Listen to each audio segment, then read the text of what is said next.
नमस्कार मित्रांनो, मी तुमच्यासाठी आज खूप इम्पॉर्टंट असा प्रश्न घेऊन आले आहेत. हा खूपदा एक्झाममध्ये विचारला गेलेला आहे. हा प्रश्न खूप इम्पॉर्टंट आहे. चला तर मग आता आपण व्हिडिओला सुरुवात करूया. आजचा प्रश्न आहे, नाळ खाली येणे, prolapse of the umbilical cord. व्याख्या पाहूया त्याची डेफिनेशन. बाळाच्या जन्मापूर्वी किंवा प्रसूती दरम्यान गर्भनाळ अम्बिलिकल कॉर्ड ही बाळाच्या पुढे योनिमार्गात खाली येण्यास नाळ खाली येणे असे म्हणतात. तर त्याचे आपण कारणे पाहूया. कारणे कॉजेस.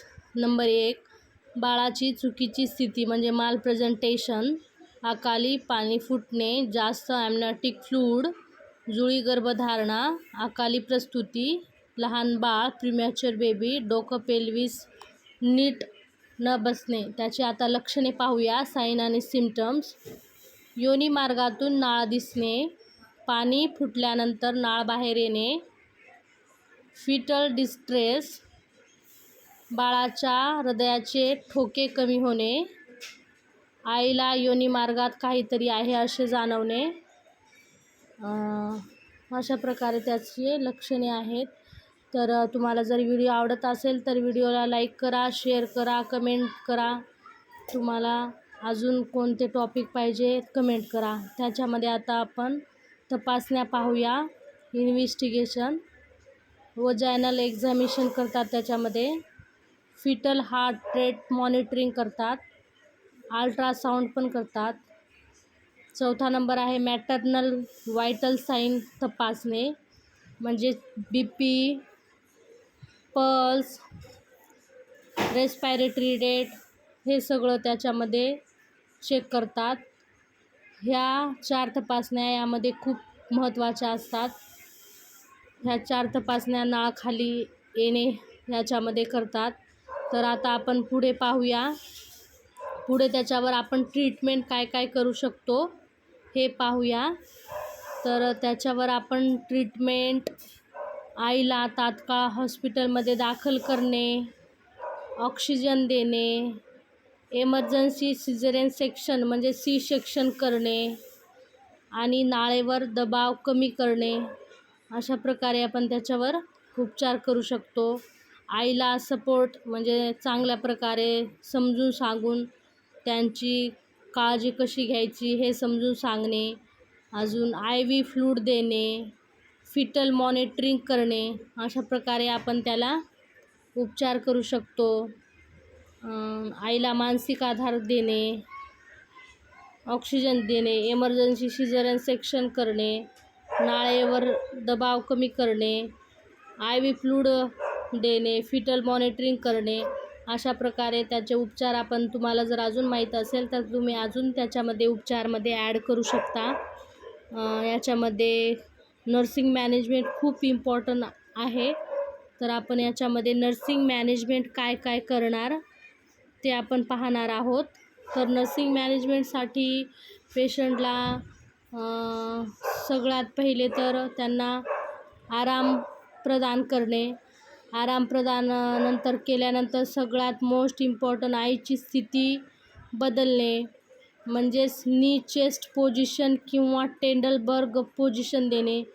त्यामध्ये पोझिशन देण्याचा हा खूप इम्पॉर्टंट पॉईंट असतो. आईला चांगले पोझिशन दिल्यानंतर त्या सिच्युएशन थोडी हँडल करता येते, नाहीतर जास्त कॉम्प्लिकेशन वाढू शकतात.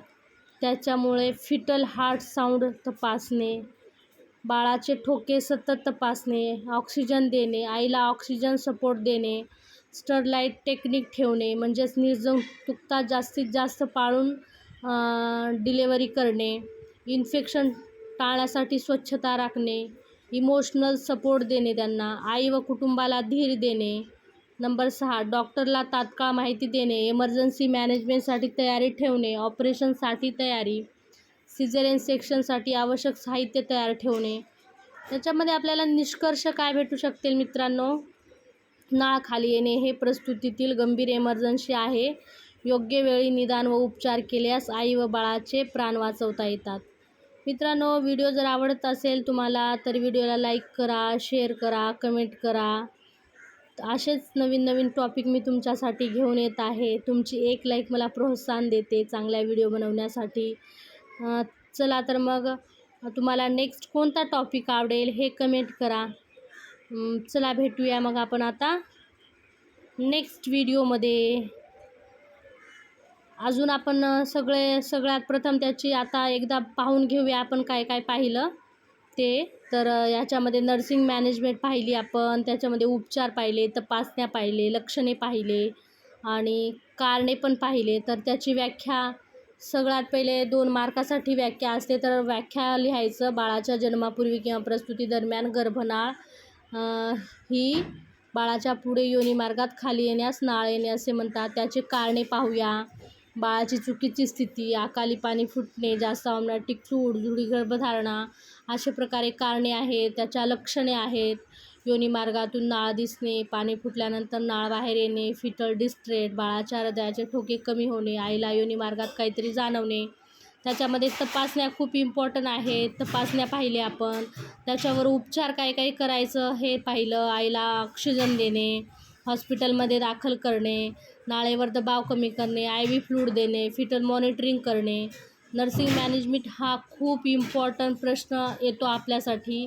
नर्सिंग मॅनेजमेंटमध्ये आईची स्थिती चांगल्या प्रकारे ठेवणे, फिटल हार्ट साऊंड तपासणे, ऑक्सिजन देणे, स्टरलाइट टेक्निक ठेवणे, इमोशनल सपोर्ट देणे, डॉक्टराला तात्काळ माहिती देणे, ऑपरेशनसाठी तयारी ठेवणे. अशा प्रकारे आजचा हा व्हिडिओ होता मित्रांनो. चला तर आपण नेक्स्ट टॉपिक तुम्ही मला सांगा कोणतं पाहिजे. चला तर भेटूया आपण नेक्स्ट व्हिडिओमध्ये. आता एक्झाम खूप जवळ आलेली आहे मित्रांनो. 2 महिन्यामध्ये एक्झाम होणार आहे. चला तर मग अभ्यासाला लागा. असेच व्हिडिओला लाईक करा, शेअर करा आणि सबस्क्राईब करा चॅनलला. चला तर भेटूया आपण आता नेक्स्ट व्हिडिओमध्ये. बाय.